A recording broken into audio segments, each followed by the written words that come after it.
Chers amis internautes, bonjour, bonsoir. Que la paix soit avec vous, mes frères et sœurs. Si on ne bouge pas, nous allons disparaître. À qui appartient cette citation? Manuel Valls. Si on ne bouge pas, la gauche disparaîtra. Ah, le douloureux retour à la réalité.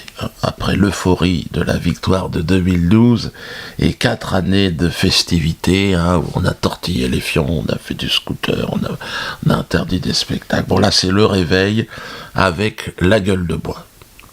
Autour de Manuel Valls, dans sa famille politique les plus proches, c'est le même son de cloche. Les Français nous considèrent totalement décrédibilisés, voire nous détestent. Ça, c'est pas moi qui le dis, c'est un proche donc de Valls, un député du Parti Socialiste, Gérard Sebaoun. Sebaoun, excuse-moi. J'espère ne pas avoir écorché son nom. N'y voyez pas une quelconque marque d'antisémitisme ou de manque de respect, M. Sebaoun, mais je lis. Gérard, en tout cas, le prénom est français. Comme dirait Zemmour, c'est l'essentiel. Adjani se prénomme Isabelle, et non Djamila. Reggiani se prénomme Serge, et pas Sergio. Aznavour, c'est Charles. Valls, c'est Manuel. Platini, c'est Michel. Appeler ses enfants Souelen ou Mohamed, c'est un signe manifeste d'auto-ségrégation qui permettra ensuite de se plaindre de la ségrégation que l'on subit. Gérard qui se prépare évidemment à reprendre son activité de cardiologue et qui va laisser cette carrière politique au PS derrière lui. C'est la grande débandade partout et ce chaos annoncé par ceux-là même qui l'organisent représente par contre une lueur d'espoir pour le peuple que nous sommes. Si on ne bouge pas, si nous ne bougeons pas, la gauche du gouvernement, la social-démocratie, le social-réformisme français, laisseront les Français seuls. Nous allons disparaître. Oui, monsieur Valls, vous allez disparaître pour la plus grande joie du peuple, la plus grande peuple français qui en a marre. Parce que personnellement, il me restera de votre courte et insignifiante gouvernance, une très grande promotion pour mon travail. C'est vrai que grâce à vous, j'ai eu, effectivement, on m'a parlé de moi à l'autre bout du monde, par des interdictions, par des arrêtés, des expulsions, mais le Dieudonné humoriste est devenu évidemment une référence internationale, jusqu'en Corée du Nord, où un collègue humoriste là-bas qui m'a dit « Comment tu fais ?» Je dis « ça, c'est l'avantage de vivre dans une véritable dictature. » Il m'a raccroché au nez, il était vert. Manuel Valls, je lui dois une ordonnance, l'ordonnance Dieudonné. Allez sur Wikipédia, vous pourrez observer.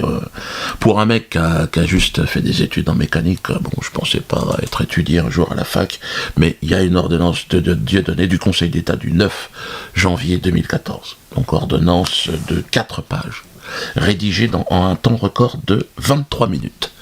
C'est la première fois dans l'histoire du Conseil d'État qu'une ordonnance est rédigée aussi rapidement. Pour l'objectif étant de m'interdire. Alors cette ordonnance, bien sûr, avait été écrite bien avant, puisque c'est matériellement impossible de le faire, et sous la pression de Manuel Valls qui s'était déplacé en personne, qui en avait fait une affaire personnelle, bafouant l'esprit de l'institution, évidemment, de la loi de la justice. Cette obscure ordonnance sera jugée d'ailleurs dangereuse et même qualifiée de régression par des spécialistes du droit administratif. Prononcer une interdiction préalable, comme y a encouragé Manuel Valls et comme sont en train de le faire un certain nombre de préfets ou de maires, pose un problème de droit et un problème de fond par rapport aux libertés. La liberté d'expression est une liberté fondamentale et il faut la défendre à tout prix, même quand les gens qui s'expriment nous déplaisent fondamentalement. Donc finalement, Manuel Valls, en voulant défendre la démocratie, lui porte atteinte, ce que vous me dites d'une certaine manière. Oui, c'est une régression. Lourde de conséquences pour la liberté d'expression. Certains vont s'exprimer de manière très, très virulente. Un retournement de la jurisprudence Benjamin, extrêmement préoccupant pour les libertés publiques. Une ordonnance dont l'État et son Conseil ne se remettront jamais vraiment.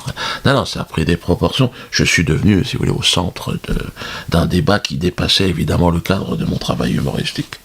Donc quand j'entends « Nous allons disparaître », oui, vous allez disparaître, Monsieur Valls, vous avez déjà disparu. La gauche telle que nous l'imaginons, utile, assumant les responsabilités de l'exercice du pouvoir, pour changer la vie des gens. La gauche peut mourir.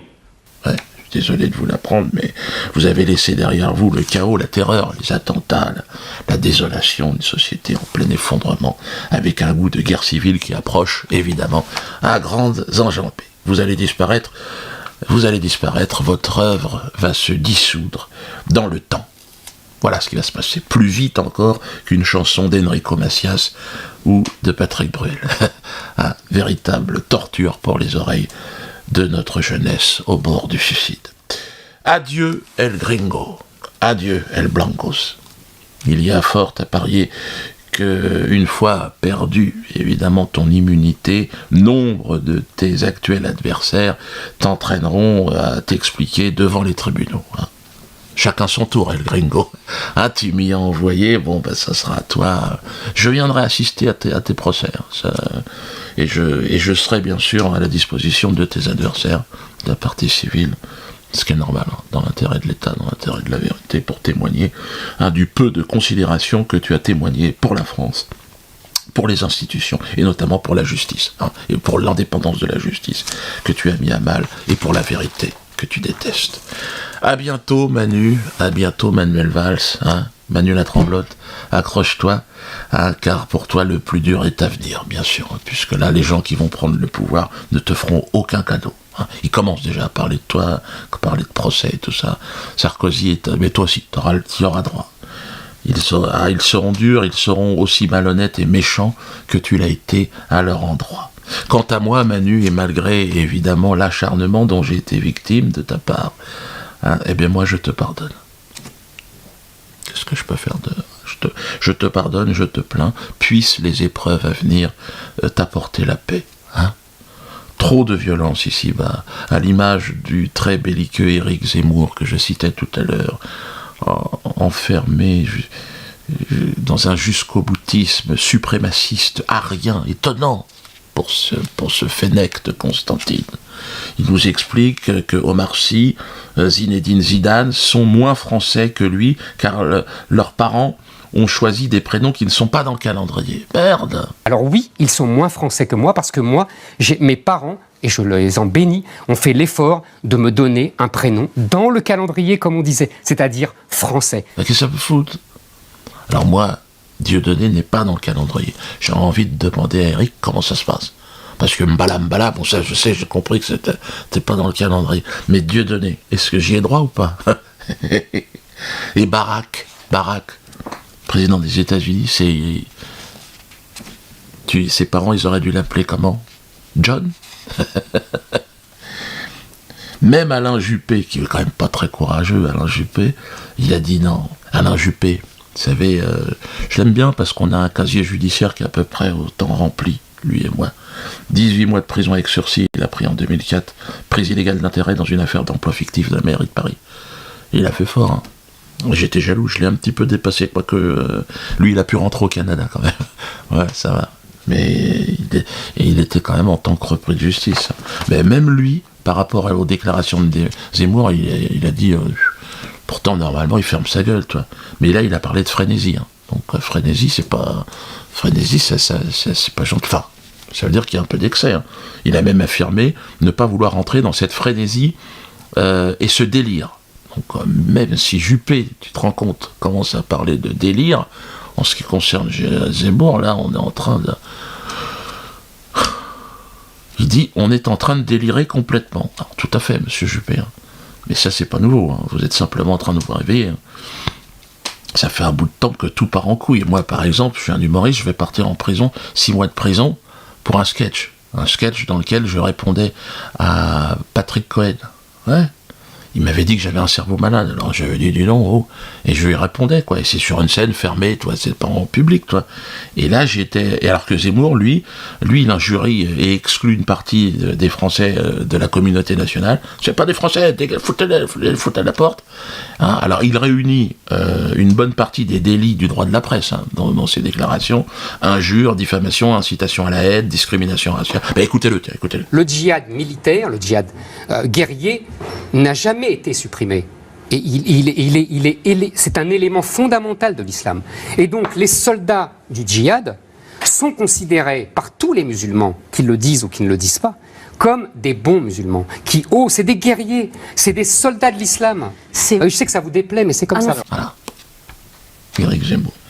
Et il continue, évidemment, Éric, à être invité, par le même Patrick Cohen, qui disait que j'avais un cerveau malade. Là, il lui dit pas. Regardez d'ailleurs Patrick Cohen, on voit qu'il est un peu faux cul quand même. Pas tout. Hein?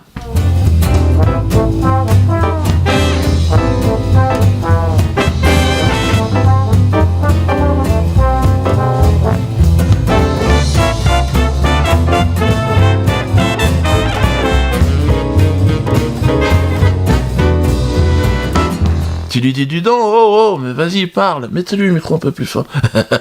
On sent que t'es pas, que c'est vraiment c'est la même équipe, tout ça. Bon, enfin, bien sûr, avec tout le respect que je dois à votre équipe. Alors, moi, ce que j'ai envie de vous dire, que comment se fait-il, effectivement, qu'un homme comme ça puisse être encore sur le service public Et ceux qui s'en prennent à lui, ils hésitent. Personne ne s'en prend directement à lui, d'ailleurs. Un petit peu, mais bon, ils se font tout de suite rembarrer. Comme Bruno Mazur. Mazur, il m'a fait peur. Bon, c'est vrai que lui, sa carrière est derrière, mais bon, c'est certain que là... Zemmour, c'est un nom français, ça? Casse-toi, pauvre con. Là, j'ai envie de dire, attention, Bruno, quand même. Parce que, moi, à mon avis, t'es mal. Parce que t'es au courant que Zemmour, c'est quoi? Zemmour, c'est français. Ben non, mais oui, mais Zemmour, c'est juif. Et là, Bruno, t'es dans la merde. Parce que là, il y a le Roland des années 30, tu vas avoir le droit à tout, là. Hey, dis donc, c'est pas français, rentre chez toi, là. Attention. Entre ça et les trains et Drancy, moi, je sais pas. Encore une fois, je serai là pour te défendre. Je suis pour une liberté d'expression totale. Enfin, je suis pas sûr que tu vas me prendre en défense, parce qu'il vaut mieux pas, je pense. Ça va alourdir ton dossier. Mais bon... Là, je dirais que Bruno Mazur, il a pris des risques. Je vois pas comment il va s'en sortir. Moi, avec Je me sens Charlie Coulibaly, je les avais à 6h du matin chez moi. Bref, vous avez raison, Alain Juppé, effectivement, on est en train de délirer complètement. Et tout part en couille. Et le problème, c'est que maintenant, on a accès au replay avec Internet. C'est ça. Grâce à Internet, on peut tout voir. Vous êtes sous le contrôle du peuple maintenant, vous les politiques. Vous n'allez pas tenir la distance très longtemps.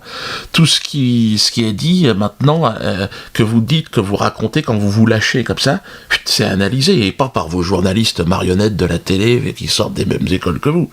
Là, c'est analysé par le peuple. Tu te remets ça derrière toi, je sais pas. Là, à mon avis, ça va être dur. Je sais pas si vous allez vous en remettre. Réveillez-vous parce que ça va, et ça va de plus en plus vite. Je crains même qu'étant donné la gestion calamiteuse de la mise en scène de la démocratie, qui est un programme télévisé pour enfants, je pense qu'une bonne partie de votre public, que vous appeliez citoyens, vont déserter les salles de vote et les médias. D'ailleurs, ils ne regardent plus la télé. Tous les journaux sont sous subvention, tout ça devient une catastrophe. Alors vous allez me dire, oui, mais Dieudo, il s'en fout de toute façon, même s'ils perdent le contrôle de l'opinion publique, il leur reste toujours l'argent et l'armée. Et l'argent et les armes, ce qui n'est pas faux. L'argent, c'est vrai, mais même les armes, c'est en train de bouger pas mal. La police et l'armée, là, ça bouge. Il y a de plus en plus de conneleurs. Tiens, regardez.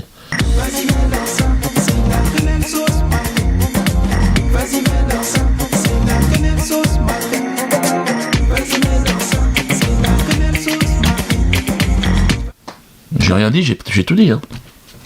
Je suis pas certain que lorsqu'ils vont leur demander de tirer sur le peuple, qu'ils vont suivre les ordres, comme ils le faisaient en 14-18. Parce qu'il y a Internet maintenant. On va pas partir la fleur au fusil, mon maréchal. À mon avis, c'est fini ce temps-là. Faut voir. Le policier, le fantassin, les premières lignes, ils sont sur Internet. Il y en a peut-être qui me regardent d'ailleurs. Salut les gars.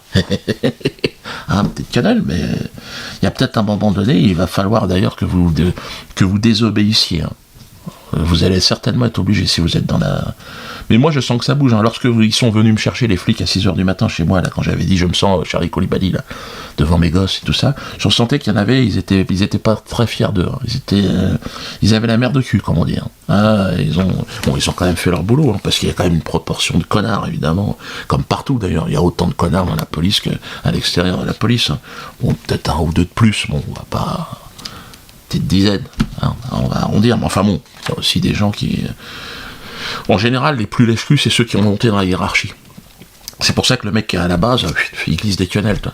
Mais il sait qu'il appartient, qu'il est sous les ordres de lèche-cul, quoi. Donc c'est pour ça que le fossé est en train de se. Enfin bon, moi je veux pas rentrer dans ces considérations. Les policiers font ce qu'ils veulent. Moi je ne suis ni un guide, ni un prophète, ni un marabout, comme aiment le rappeler maintenant certains étant donné le succès que j'ai sur Internet. Il y a beaucoup ils veulent me dire c'est un gourou. Non, c'est vous les gourous. Moi je suis un humoriste. Par la force des choses, je me suis trouvé propulsé dans l'univers de l'internet. Donc il a fallu survivre dans cet univers. J'ai été amené à appréhender ce nouvel espace un petit peu avant les autres, ce qui fait que j'ai un peu d'avance et que vous êtes très très nombreux à me regarder parce que j'étais un des premiers à faire ce que je fais. Ce qui fait que maintenant, je maîtrise un peu mieux, mais enfin je maîtrise rien du tout, puisque j'en ai dans un univers, si tu veux, sans limite, sans contour, donc c'est l'aventure tous les jours. Il y a seulement 15 ans, lorsque un Premier ministre se prenait un particulier comme moi, un humoriste, l'humoriste était fini, t'étais mort. Parce que l'autre, le chef de gouvernement, il a accès à tous les leviers administratifs. D'ailleurs, Valls les a tous utilisés contre moi. Souvenez-vous ce qu'il disait là. Que nous ne pouvions pas accepter que la parole de Dieudonné Mbala, nourrie du néo-nazi Alain Soral, se propage dans des salles pendant des semaines. Et je suis fier d'appartenir à un pays qui a dit non, qui a dit que nous n'accepterions pas que la parole antisémite, raciste, la haine se desserve. Et nous devons aller désormais jusqu'au bout. La justice, les services fiscaux, mais bien au-delà. Ouais, parce qu'il est lié de manière éternelle à Israël. Donc, lui, ce qu'il aime, c'est la compagnie de gens des Israéliens, quoi. C'est son truc, parce que comme il est lié éternellement, automatiquement, péter une dent, de ces gens. Il pensait pouvoir m'exterminer en 15 jours. Donc je pense que dans les jours qui viennent, dans les semaines qui viennent, les choses en resteront là. Et donc je crois que ce coup d'arrêt a été mis aujourd'hui. Et encore une fois, je suis convaincu que dans les semaines qui viennent, on n'entendra plus parler de Dieudonné. Voilà, tout simplement. Parce qu'il ne pourra plus se produire. Il ne pourra plus se produire où que ce soit en France. On n'a jamais autant entendu parler de moi. Depuis cette époque-là. Ils sont complètement panés parce qu'ils n'y connaissent rien dans Internet. Ils savent pas que l'opinion publique, maintenant, elle se fabrique elle-même. Ils peuvent plus la manipuler comme avant. Valls a compris que ça marchait pas d'ailleurs. Il a nommé Clavreul pour tenter de nous neutraliser sur Internet, de nous atteindre. Il faut savoir correctement identifier nos adversaires et en particulier traiter les leaders d'opinion sur Twitter, sur Facebook, c'est-à-dire ceux qui sont suivis, ceux qui attirent du monde. Il s'appelle Soral, il s'appelle Dieudonné. On va cibler un certain nombre d'adversaires et on va pas les lâcher.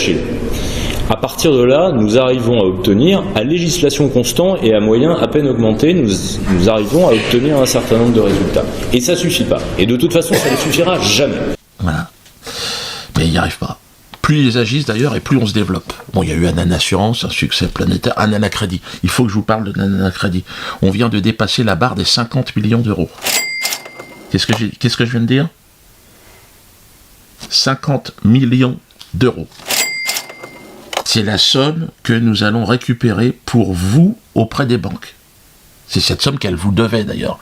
Mais vous ne le saviez pas, parce qu'il n'y avait pas d'un crédit. Ah merde, je ne le sais pas. Donc est-ce que vous êtes je vais le répéter, parce que je sais qu'il y en a qui sont un peu durs de la feuille, qui n'y arrivent plus. 50 millions d'euros, la barre a été séparée. C'est ce qu'on va récupérer des banques. Donc si vous avez un prêt immobilier, vous nous envoyez ce prêt immobilier. Nous allons faire une étude de votre dossier. Et on va vous dire combien la banque vous doit. Ananas Crédit, allez-y maintenant. Et arrêtez de poser des questions. Et ceux qui ne veulent pas, continuez à payer. Il n'y a aucun problème. De toute façon, vous l'aurez dans le cul. À la fin, c'est clair et net. Non, Ananas Crédit, c'est énorme. Je pense qu'on va dépasser les... Là, je pense qu'on... c'est énorme. De toute façon, c'est tous les jours. On en apprend, on reçoit des dossiers tous les jours. Envoyez-vous. Les médias aussi, oui. Il y a un extrait du spectacle que je joue en ce moment au Théâtre de la Main d'Or. Les médias. Il est en lien. Allez le voir. Donc, alors, ce spectacle, il va partir en tournée à partir du 22 octobre à Nantes. Pour tous ceux qui sont abonnés. Alors, qu'est-ce que c'est l'abonnement, Dieudo ? Ouais, mais des fois, j'ai envie de raccrocher. On est marre. L'abonnement, c'est 4,90€ par mois. Avec 4,90€ par mois, vous regardez tout ce que j'ai pu faire, toutes mes vidéos. Vous avez une place de spectacle gratuit. une place de spectacle gratuit. Pour tous les nouveaux spectacles. Tous les abonnés sont invités à venir voir le spectacle. À Paris, en tournée, peu importe. Vous choisissez. Vous avez accès à l'émission Niveau Zéro. Un nouveau concept. Là, on s'améliore. Là. On a des invités toutes les semaines. Ça commence à devenir... regardez un petit peu. Vous vous occupez, c'est ça, d'un camp de réfugiés à Dunkerque, où il y a des Kurdes, des Irakiens, des Iraniens. Qu'est-ce qu'un réfugié, Fatima ? Dans le mot réfugié, il y a le mot refuge. Donc c'est une personne qui vient dans notre pays pour chercher un refuge. Actuellement, il y en a beaucoup, puisque c'est une 60aine par jour qui arrivent à Paris, d'Afghanistan, d'Irak et d'un peu partout. Comment vivent-ils, ces gens, cette épreuve particulière ? C'est très difficile pour eux parce qu'on s'imagine souvent qu'ils viennent chez nous pour prendre notre travail et c'est pas du tout le cas en fait. Et puis là, je pense qu'il y a un nouveau concept qui, les prochaines émissions, vous allez voir, c'est vraiment le produit de l'Internet. C'est un décor extraordinaire. Donc, l'abonnement nous permet de nous développer, de développer tout un tas de projets. Il y a un projet aussi de dessin animé qui arrive. Il y a un projet de film. Il y a un projet de... Vous voulez leur foutre bien dans le cul, fabriquez et essayez, avancez avec nous. Nous, on est une arche dans l'Internet. Venez, retrouvez-nous. Ça peut foutre. Bientôt, on va s'assurer notre propre révolution. On récupère l'argent auprès des banques. On se fait des films. On se fait bientôt du voyage. Là, ça sera à partir du mois de janvier prochain. Un voyage, ouais. Ouais. Je vous l'ai dit, en fait, la vraie révolution, le vote ne vous apportera rien. Il faut juste s'émanciper. Puis un jour, ils vivront à côté, puis on dira, oh oui, mais c'est bien, c'est fini, c'est terminé. Hein ? Allez, abonnez-vous. Hein. Tiens, je vais m'abonner, moi. Ah, je suis con, je sais pas. Ah oui, ça, on va vous le donner, ça, tiens. Ça, c'est comme en incarcération, ça. À défaut de paiement du montant global des jours amendes, à la date indiquée, le ministère public fera procéder à votre incarcération. Donc à partir du 10-10-2016. Ils ont reculé la date, ça devait être le 24 normalement. Donc là c'est pour me niquer en fait ma tournée là. Mais j'irai, hein. Même s'il faut que j'y aille quelques jours, j'irai en taux là. C'est une question de principe.